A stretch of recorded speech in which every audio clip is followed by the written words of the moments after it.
Hello and welcome to this episode of Leading with Integrity in honour of International Leadership Week 2025. So this week we have a few things going on in honour of that. My second favourite, possibly, maybe first, joint first maybe.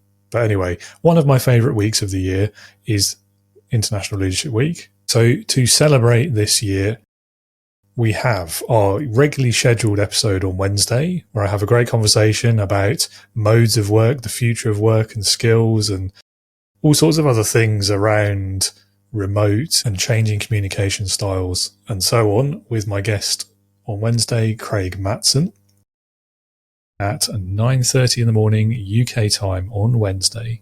I will be running my Finding Your Leadership Values workshop. We're doing this now as a pay what you feel workshop, so it's not free, but you can join for a $5 or less if you like. And it's a very interactive workshop, so the more the merrier. We'll have some interactive elements using some technology, which should be cool. No spoilers though. We'll also have some breakout rooms if we get enough people, but definitely there will be some interactivity, some conversation starters. Then today we're going to be talking about what International Leadership Week is all about this year, which is your leadership legacy.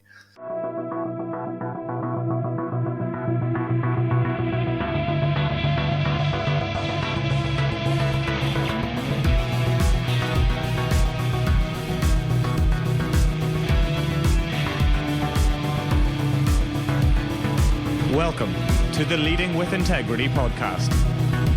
Leadership talk for the modern manager. With your host, David Hatch. So this short episode today, it's relatively unscripted, as you may be able to tell. But what I thought would be useful would be to refer to the Institute of Leadership's very own website on this subject. Every year they pick a theme for Leadership Week.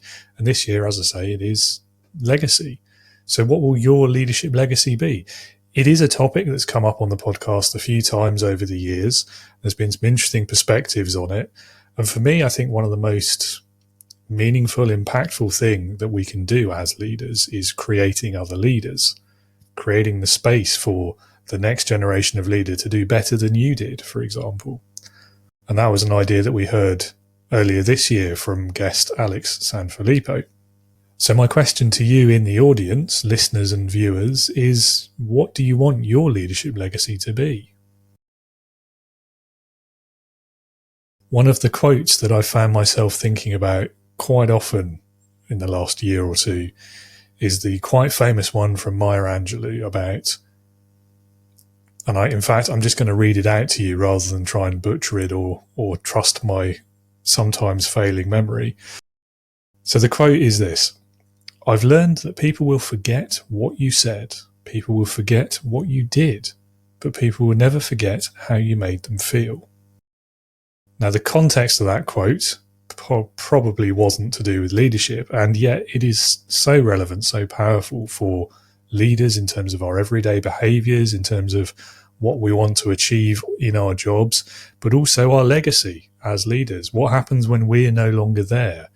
For whatever reason, whether we've moved on to our next role, started our own businesses, started our next own business, or just retired, or, maybe the worst has happened. So if there's not something that you're thinking about, maybe put some thought into it this week at least, because it does matter. It does have an impact on how you show up as a leader, I think, if you're thinking about that legacy and about what comes next for your people, if not for yourself.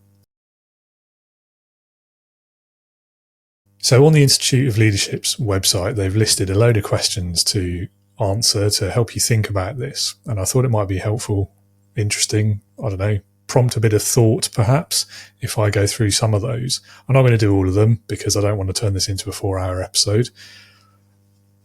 So the goal of this one is to be short and sweet and just provoke a bit of thought and give you some places to go to learn more, to start thinking about your own legacy. Now, for me, I think the first place you've got to start with really anything you think about with leadership is in those values. Like, what is it about your leadership? What is it that drives you to do it? Why are you doing it? What do you want your leadership to look like, sound like, feel like to the people you're leading and others as well? Now, I'm quite fortunate in that I'm a business of one. Therefore, my business values are my personal values. So that makes it a little bit easier for me. But I think if you are in an employed role where your business has its own set of values, actually this can be quite a good way of making sure you're in the right place as well, that you're in the right organisation. If there's a clear misalignment between personal and corporate values, that tells you something, doesn't it? But anyway, that's off topic. So for me, there are 4 values behind leading with integrity, behind what I do on this podcast, what I do career-wise, what I do with the business. And those are, firstly, people before profit, which is no surprise, I think, if you're a long-time listener. I often say, leading with integrity is about people-first leadership. We talk about this quite a lot with various guests. This idea that a lot of entrepreneurs, CEOs, managers even have and get stuck on in their leadership is that their purpose is there for the revenue, for the numbers, for the dollar signs, the pound signs, etc. And we forget too easily, I've done this, I've made this mistake as well. I think we all have. We too easily forget that actually none of those metrics are going to be achieved without those people anyway. But also, who wants to work in that kind of environment where the numbers drive everything and that people are secondary, that empathy, that emotions, that caring for people come after making money? Yes, of course, every business has to be making money to survive and to keep employing those people and to be able to do all of these things like supporting them and caring for them and providing them that safe working environment. But I think it's a cyclical relationship almost. It's not a cause and effect, or at least not in that direction. So for me, it's always been about if you take care of those people first, everything else will come. And if you don't take care of those people, then all of those other things are less likely to happen anyway. So that's why people before profit is a foundational value for leading with integrity. Plus some of my prior experiences, which again, long-term listeners may know something about, really led me down this path because I've seen what happens in organizations where you don't do this. And I'm sure many of you have worked in those kinds of companies too. And they're unpleasant, they're depressing, they're stressful, they lead to burnout and disengagement from the staff, and ultimately people leave. So that's the first one. Second one is following through. I think something else that all too often we do as leaders, as managers, and that we've experienced from our own bosses too over the years, it's very easy to sit in a room, give someone the opportunity to vent, rant, give feedback, whichever polite term works best for you, and to give the appearance of listening. Maybe even be listening in the moment. But actually the true power of listening, the true responsibility of leadership is what you do next after you've heard about, let's say, the problem or the challenge or the idea that somebody wants to run with.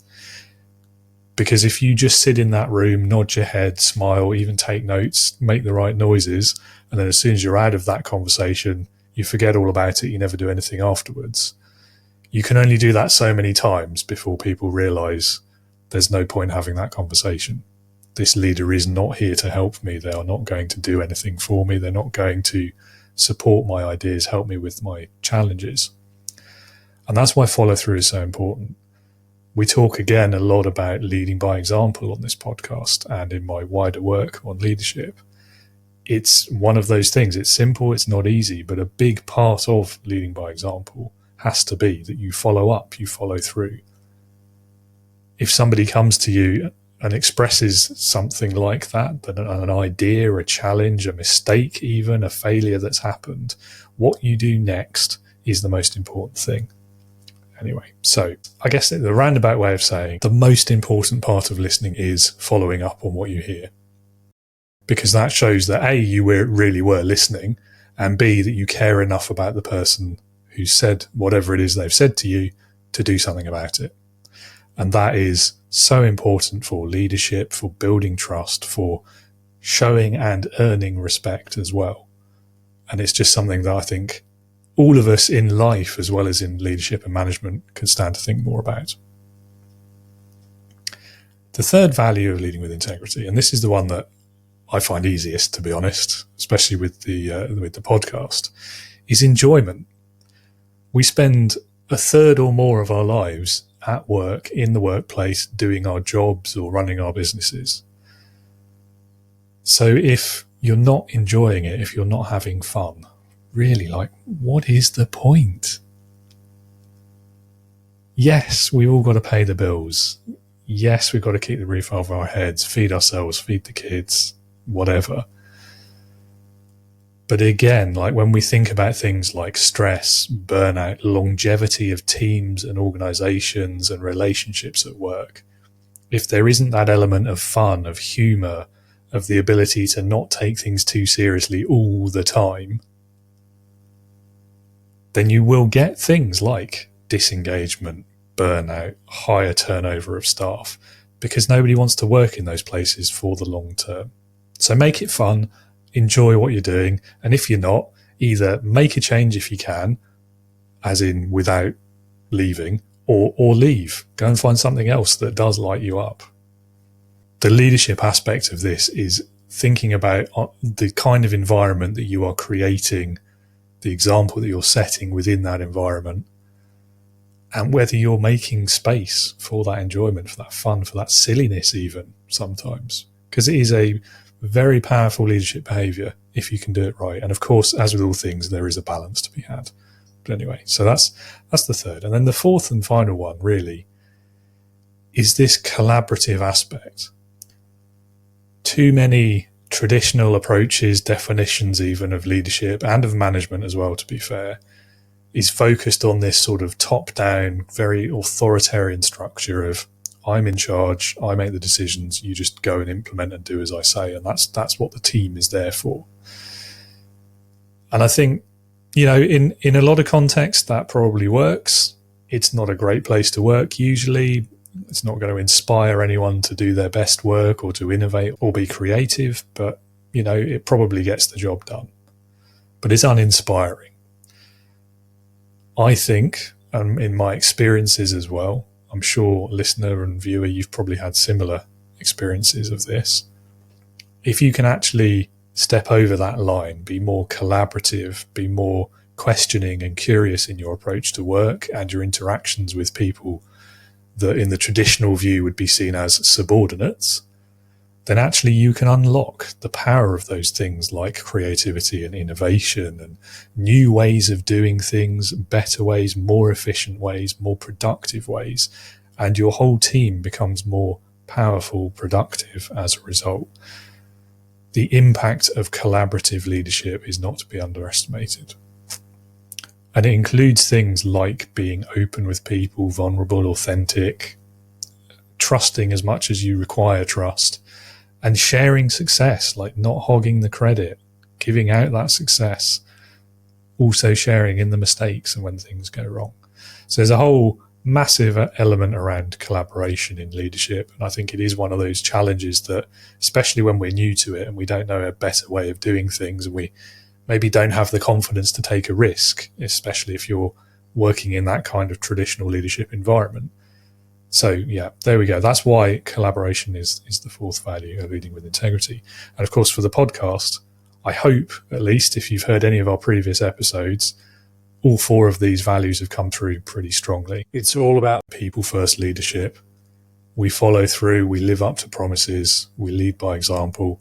I hope it's pretty clear that I enjoy what I'm doing with the podcast and with leadership as well. And with the guest and interview format, I think we're doing pretty well on the collaboration value as well. Every episode, every week, in fact. Except this one, obviously. But anyway. So with those values in mind, the big question for International Leadership Week this week is, what do you want your leadership legacy to be? Who do you hope to inspire? Who do you want to positively impact through your leadership? What kind of difference do you want to make in the lives of your team, your community? And so for me, it's about spreading good leadership, great leadership, inspirational leaders. I've said this before many times, but in any group of business owners, employees, people generally, anyone who's had jobs, if I ask the question, hands up if you've ever experienced a bad manager or a toxic leader, or just an unpleasant workplace? The majority of people in most rooms will raise their hand at that question. If I ask the second question, flip it on its head, okay, how many of you feel like you've worked for a great leader, been truly inspired by a manager that you've encountered, or even a colleague? It's usually a lot fewer hands get raised at that point. Anecdotally, about 50% less. And so leading with integrity is here to flip that narrative. That is my grand vision, my grand goal for what we're doing with the podcast, with the Integrity Leaders community, with the leadership development work and courses that I deliver as well. Because leadership is a privilege, it's a responsibility, it can be a joy as well. And so if you're not able to realize those elements, something's going wrong somewhere. And again, if we spend a third of our lives at work, shouldn't it be an enjoyable, bearable, inspiring place to be? I don't think anyone wants anything else, do they? They may not admit it, but anyway. So that's why leadership matters to me. That is the kind of legacy that I want to have for leading with integrity. I recognise it's going to be a long road. I may not get there, but as long as I can make progress towards it before it's my turn to leave this world, I'll be able to do so with a smile on my face. So now it's your turn, listener, viewer. Pop in the comments. What do you want your legacy to be as a leader? What do you want people to think about your leadership in years' time? What feelings do you want people to remember years into the future after they no longer work with you? How do you want them to remember your leadership and their time working with you?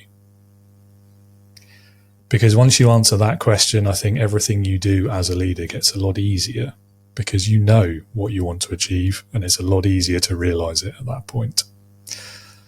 So I think that's probably a good place to end the episode. Do join us again on Wednesday for the episode with Craig Matson. It is a great conversation. It doesn't really touch on legacy so much, but we recorded it months ago. So it was before I was thinking about this.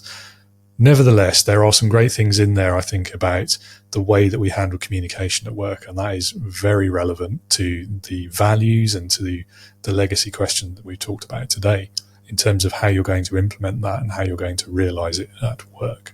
And also, he was just a great guy to converse with, so I think that really comes out from the conversation. Highly recommend you join us. So something else we're doing this week for International Leadership Week, I'm running at 9:30 in the morning UK time on Wednesday, which is the 26th, I believe. Check my dates. Yes, it's the 26th. So I will be running my Finding Your Leadership Values workshop. We're doing this now as a pay what you feel workshop. So it's not free, but you can join for a $5 or less if you like. It's really up to you what you think the value of it is going to be. And it's a very interactive workshop. So the more the merrier. We'll have some interactive elements using some technology, which should be cool. No spoilers though. We'll also have some breakout rooms if we get enough people. But definitely there will be some interactivity, some conversation starters. The goal of the workshop is to get you to a point where you've recognized your top 3 leadership values. And those are, of course, important and relevant for reasons I've already talked about today, but knowing your values has to be a key step along the way to understanding, planning, and realizing your leadership legacy. So we will get there. We will start off with identifying your leadership hero. You're listening to the podcast, so hopefully you know that every week, every guest, I ask them to name their leadership hero, that person that for them perfectly embodies leadership. And so we're going to do that for you as well, listener or viewer. We will take you through those steps. And if you are really stuck for ideas beforehand, or you wanted to get a jump on that conversation, you're welcome to visit the website in advance as well. Take that leadership quiz. Which will also help you identify your hero. So anyway, once you've got a hero, sci-fi themed ones are encouraged but not mandatory, I should add as well.